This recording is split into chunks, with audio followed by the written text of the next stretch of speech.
오늘 이 본문에 있는 말씀을 의지해서 십자가를 지고 나를 따르라, 이런 제목으로 하나님의 말씀을 증거하고 선포할 때 여러분이 영혼이 회복되어지고 살아나는 역사가 일어나기를 주의 이름으로 축복합니다. 예수님이 이 땅에 오셔서 33년밖에 살지 못하고 이 세상을 떠났다는 그 짧은 시간 동안에 이 세상을 사시다가 떠난 걸 생각하면 사실 마음이 저려옵니다. 충분히 이 세상을 사역하고 가셔야 되는데 젊은 나이에 이 세상을 떠났다는 생각만 해도 마음이 저려오는 거죠. 예수님이 30년 동안은 평범하게 이 세상을 살아가셨어요. 그리고 30세가 넘어서 하늘나라의 복음을, 천국 복음을 증거하면서 많은 사람들이 막 요동치고 흥분하고 기뻐하는 역사들을 얼마나 많이 베풀었는지, 병든 자를 고치시지요, 또 죽어가는 자를 살리지요, 굶주린 자를 먹여주시지요. 그러면서 하늘나라의 복음을 증거하시면서 얼마나 많은 역사들이 나타난지 사람들이 환호하고 예수 그리스도를 좋아하고, 야, 이 세상에 이런 지도자가 있으면 유다 나라가, 이스라엘이 망가졌는데 다시 정치적으로 경제적으로 모든 걸 회복시킬 수 있다고 하는 마음속에 부풀은 기대를 가지고 예수님을 쫓아다닙니다. 그때 예수님이 제자들에게 물어봤어요. 야, 사람들이 나를 누구라 하더냐? 그랬더니 사람들은요, 예수님을 전부 다 세례 요한이라고 말하는 사람들이 많습니다. 또 엘리야라고도 말하고요, 예레미야라고도 말합니다. 야, 예전에 그렇게 권능이 있고 힘 있는 세례 요한, 엘리야, 예레미야 같은 선자와 같은 사람이라고 말합니다. 그러면 너희는 나를 누구라 하느냐 하고 예수님이 제자들에게 물어봤을 때 제자들은 서슴지 않고 베드로가 예수님을 향하여 그렇게 말합니다. 주는 그리스도시요 살아계신 하나님의 아들이시니다. 이렇게 고백할 때 예수님이 너무너무 기쁘신 거예요. 그래서 바요나 시몬아, 내가 복이 있도다. 내가 이렇게 알게 된 것은 혈육이 아니라 하나님께서 알게 하신 것이다. 그러면서 베드로가 그렇게 고백한 고백 후에 내가 베드로 너를 통하여 너를 반석이라고 칭찬합니다. 그에게 권면하면서 다시는 음부의 권세가 이기지 못하는 내가 교회를 네 신앙 고백 후에 반석 후에 세우리라, 이렇게 축복해주고 위로해주고 격려를 해줬어요. 그렇게 격려를 해주고 예수님이 누구시라는 것을 다시 한번 확인을 시키고 오늘 본문의 21절에 뭐라고 말씀하시는가 하면 그렇게 말씀합니다. 21절에 보면 이때로부터 예수 그리스도께서 자기가 예루살렘에 올라가 장로들과 대제사장들과 서기관들에게 많은 고난을 받고 죽임을 당하고 제3일에 살아나야 할 것을 제자들에게 비로소 가르치시고 나타내셨어. 그랬더니 여러분, 베드로가 뭐라고 하는가? 조금까지만 해도 정말 입으로 반석 같은 고백, 신앙 고백을 멋지게 해서 주님으로부터 격려를 받고 칭찬을 받았던 베드로가 예수님이 십자가를 지신다고 비로소 가르치니까 예수님 십자가를 지면 안 된다는 거예요. 당시에도 예수님이 누구를 통해서 핍박을 받고 고난을 받고 십자가를 짊어지게 되느냐? 그 당시에 정말 기독교라고 하면 기독교에서 최고 가는 장로들과 대제사장들과 서기관들에게 핍박을 받고 그리고 십자가에 넘겨지는 일들이 벌어지는 거예요. 얼마나 가슴 아픈 일인지. 아니, 정말 성경을 모르고 하나님을 모르는 자들이 예수님을 잡아 죽였을 때는 그래도 부식한 자니까, 하나님을 모르는 자들이니까 그렇게 할 수 있지만 하나님을 안다고 고백하는 사람들이 예수님을 십자가에 못 박는 일을 벌어진 거예요. 그때 이 수제자인 베드로가 22절에 뭐라고 고백하냐면 22절에 그렇게 고백합니다. 베드로가 예수를 붙들고 항변하였다는 것은 반대했다는 거예요. 예수님 십자가에 죽으신 게 무슨 말입니까? 베드로가 예수를 붙들고 항변하여 이르되 주여 그리하지 마옵소서. 이 일이 결코 죽게 미치지 아니하리다. 결사적으로 누가? 베드로가 예수님 십자가에 죽으면 안 됩니다. 그러면서 반대한 거예요. 여러분, 그래서 예수님이 그 다음 절에 뭐라고 말씀을 외치는가 하면 그 다음 절에 그렇게 외칩니다. 예수께서 돌이키시며 베드로에게 이르시되 사탄아 내 뒤로 물러가라. 너는 나를 넘어지게 하는 자다. 첫 번째, 너는 나를 넘어지게 하는 자로다. 수제자인 베드로에게 대놓고 사탄이라고 합니다. 사탄아 내 뒤로 물러가라. 너는 나를 넘어지게 하는 자로다. 예수님은 이 땅에 왜 오셨느냐면 교회 공동체를 살리기 위해서 오셨습니다. 그리고 하나님을 믿는 자, 예수 그리스도를 믿는 자 개개인을 살리기 위해서 오셨다는 것을 이 본문을 통해서도 묵상하다 보면 확실하게 그렇게 느껴집니다. 아, 주님은 이 교회 공동체를 살리는 비결을 알려주기 위해서. 그런데 베드로가 그렇게 수제자고 예수님은 주는 그리스도시요 살아계신 하나님의 아들이라고 고백하고 그렇게 했던 사람이 반대하니까 결사항변합니다. 그래서 베드로를 향하여 사탄이라고 불러요. 사탄이라고.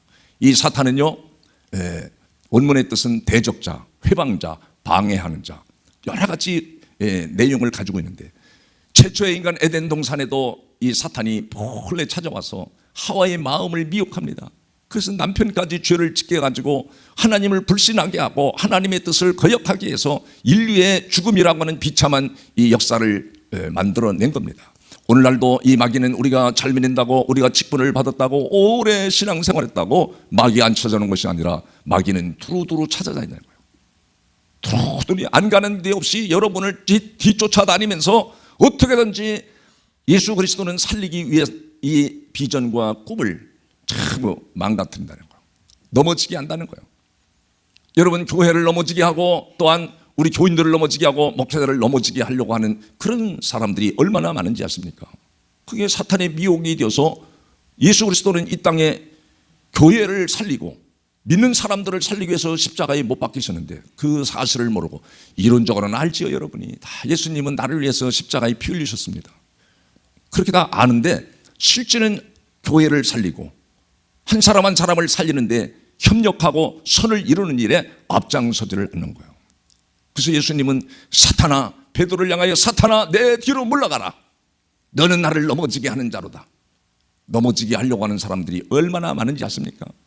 여러분, 나라가 돌아가는 세상을 정치인들도 보면 말로는 그럴싸하게 나라를 위해서 제가 나왔습니다. 국민의 삶의 질을 높이겠습니다. 그렇게 말하지만 그 내면에 숨어있는 자기의 욕망, 탐욕이 불타있는 것을 숨기고 그렇게 말하는 위선자들이 얼마나 많은지 아십니까? 여러분, 교회 안에도 마찬가지입니다. 나는 오직 하나님을 위해서, 교회를 위해서, 목회자를 돕기 위해서 내가 열심히 충성을 다하겠습니다 말하지만 그 속에는 숨어있는, 내 마음속에 숨어있는, 여러분 숨어있는 그 마음의 욕망과 자기의 의와 자기의 탐욕의 마음이 불타오르는 사람들이 있음을 성경이 말하는 거예요. 여러분이 그걸 볼 줄 알면 반드시 여러분 자신도 살고 가정도 살고 교회 공동체도 살리는 역사가 임하는데 여러분이 귀하게 쓰임받는 믿음의 헌신자가, 믿음의 군사가 된다는 사실을 꼭 믿으시기를 바랍니다. 믿으시기를 바랍니다. 그래서 바로 다 이어서 너는 나를 넘어지게 하는 자로다 그러면서 두 번째로 그렇게 예수님이 말씀을 주세요. 내가 하나님의 일을 생각하지 아니하고 너는 하나님의 일을 생각하지 않는 자다. 도리어 사람의 일을 생각하는도다. 우리는 하나님의 일을 생각할 때 교회 공동체를 살리고 자기 자신도 살리고 가정도 살릴 뿐 아니라 자기가 머물러 있는 곳을 다 살리는 역사가, 주님과 같은 마음이 돼서 살리는 역사가 일어나는 줄을 믿으시기를 바랍니다. 믿으시기를 바랍니다. 놀라운 말씀을 하신 거죠. 그러면 너희가 하나님의 일을 생각하고 사람의 일을 생각하지 않으려면 확실한 답을 24절에서 주십니다. 뭐라고 주시는지 다 같이 한번 보겠습니다. 24절 다 같이요. 시작. 제자들에게 이르시되 누구든지 나를 따라오려거든 자기를 부인하고, 첫 번째는 자기를 부인하고, 그럼 두 번째 뭐라 그러죠? 자기 십자가를 지고 나를 따를 것이니라. 그래서 이 말씀을요 추석에도 보고 찾아봤어요. 다 그냥 상식적인 선에서만 얘기합니다. 그래서 저도 이 말씀을 하나님, 주님, 이 자기 십자가가 무엇을 말하는 건지 도대체 알 수가 없는 거예요. 주님과 교통하면서 묵상하고 또 묵상하고 큐티하면서 찾아낸 답을 얻었습니다. 누구든지 하나님의 일을 생각하고 살리는 일에 동참하고 싶은 사람은 나를 따라오려든 첫 번째 뭐래요? 자기를 부인하라 그러죠. 자기를 부인하라. 공동체 안에서 자기의 자존심, 자기의 의, 자기의 생각, 자기의 주장, 자기의 뜻을 자꾸 앞세우면 공동체를 살리는 게 아니라 사람의 일을 따라가는 것이다. 마귀가 100% 역사하는 일이라고 말합니다. 그래서 근신하라, 깨어라, 너희 대적이 마귀 오는 사자와 같이 두루다니면서 산길자를 찾는다고 분명히 베드로전서 5장 8절에 말씀하시는 거예요. 여러분, 그러면서 오늘 주님이 자기를 부인하라고 그래요. 자기 의를, 자기 지식을, 자기 생각을 공동체 안에서 내려놓으라 이거요. 그걸 쳐버라요. 버리라 이거예요. 버려. 자기 생각을 철저히 부인하고 자기의 자존심과 자기의 의를 버리고 자기 십자가를 지고 나를 따를 것이니라. 여러분, 자기 십자가가 무엇을 말할까요? 일반적으로는 자기 십자가가 무엇을 말하냐, 예수 그리스도를 믿다가 핍박을 받고 방해를 받을 때 그거를 물리치고 나는 그래도 끝까지 주님을 믿을 거예요, 나는 끝까지 신앙생활 할 거예요, 그게 자기 십자가라고요. 그게 일반적으로 많은 사람들이 설교하는 논리입니다. 그런데 사실은 그거보다 더 중요한 영적인 생명의 말씀이 들어가 있는데, 자기 십자가라는 것은 바로 자기 속에 숨어있는 죄, 탐욕, 정욕, 또 자기의 속에 있는 욕망, 자기의 허물, 이 허물을 가지고 십자가를 지는 사람은요, 이 세상에 없습니다. 우리는 못 집니다. 여러분, 당장에 빤스바람에 입혀서 주차장에서 여러분을 십자가에 못 박는다 그러면요, 나 예수 안 믿어, 줄기차게 도망갈 겁니다. 이 십자가를 질 수 있는 분은 이 세상에는 없어요. 여러분이 십자가에 죽는다 할지라도 여러분은 아무런 가치가 없습니다. 오직 예수 그리스도만이, 십자가에서 죽으신 예수 그리스도. 왜? 네가 가지고 있는 죄, 네가 가지고 있는 십자가를 가지고 내 앞에 와서 주님이 나를 위해서 십자가의 피를 흘리셨군요. 그 사실을 고백하고 시인하고 인정하는 게 바로 자기 십자가인 거예요. 주님, 내 십자가는 여러분이 조금이라도 주님과의 교통하는 마음이 없으면 다 자기 십자가가 뭔지 모르죠.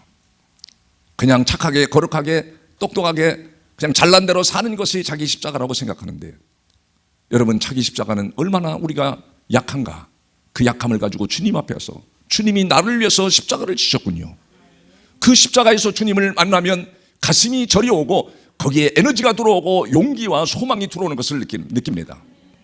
그래서 여러분, 이사야서 53장 바로 5절 6절에도 주님이 그렇게 이미 구약에서 고백을 했어요. 뭐라고 53장 5절 6절에 고백했냐면, 그가 찔림은 무엇 때문에? 우리의 허물 때문이요, 그가 상함은 우리의 죄 때문이라. 그가 징계를 받음으로 우리가 뭘 누렸어요? 평화를 누리고 그가 채찍을 맞음으로 우리는 나음을 받았도다. 6절에 그렇게 고백합니다. 또 우리는 다 양 같아서 그릇 행하여 각기 제 길로 갔거늘 여호와는 우리 모든 죄악을 그에게 담당시키셨도다. 그래서 우리는 바로 주님이 십자가를 지고 나를 따를 것이니라. 이 십자가를 지지 않는 사람은 주님을 따를 수 없는 거죠. 주님 따른다는 건 주님과 한 공동체가 돼서 연합되어 있다는 것을 말하는 거예요. 주님, 내 허물 때문에, 내 약함 때문에, 내 마음속에 숨어있는 이 탐욕과 욕망 때문에 주님이 철저히 피를 흘리시고 망신을 당하시고 피를 흘리셨군요. 그 사실을 십자가에서 만나는 사람은 내 허물 때문에 주님이 죽으셨다. 그래서 그걸 지고 주님을 따를 수밖에 없는 거예요. 그래서 다음 절에 25절에 그렇게 말씀을 기록해 놓은 겁니다. 뭐라고 기록했느냐면, 누구든지 제 목숨을 구원하고자 하면 잃을 것이요, 자기 육체의 생명을 위해서만 부단히 노력하고 수고하고 살아가는 사람들은 전부 다 잃어버린다는 거. 잃어버려. 자기 육체의 생명을 위해서, 자기의 미래를 위해서 세상에서 사업도 하고 온갖 수고해서 돈을 모은다고 할지라도, 온 천하를 얻는다 할지라도 26절에 그래서 그렇게 기록해 놓은 거예요. 26절에도 보면 뭐라고 기록했느냐, 놀랍습니다. 사람이 만일 온 천하를 얻고도 제 목숨을 잃으면 무엇이 유익하리요? 이렇게 말씀해 놓은 거예요. 이게 놀라운, 여기에도 숨은 비밀이 많잖아요. 육체의 생명을 위해서 사람들은 사업도 하고 돈 벌기 위해서 바등바등 돈을 모으고 저축하고 재테크해서 잘 살아보려고 수고를 해, 자기를 구원해 보려고 수고를 했는데, 돈을 벌었는데 영혼의 생명은 관심이 없던 거예요. 그러면 네가 이 땅에서 온 천하를 얻고도 내 목숨을 잃어버리면, 내 영혼의 생명을 잃어버리면 무슨 유익이 있느냐, 그 말 하려고 하는 거예요.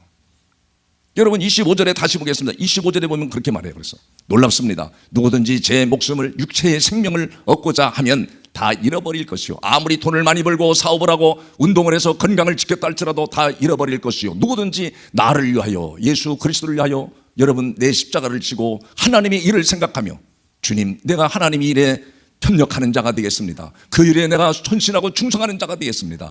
내 허물과 내 죄악을 다 십자가에서 담당해 주신 그 주님을 내가 알았으니 주여, 내가 이 죄악을 어디 가서 해결하겠습니까? 내 허물을 어디 가서 해결하겠습니까? 영혼의 생명을 누가 건져주겠습니까?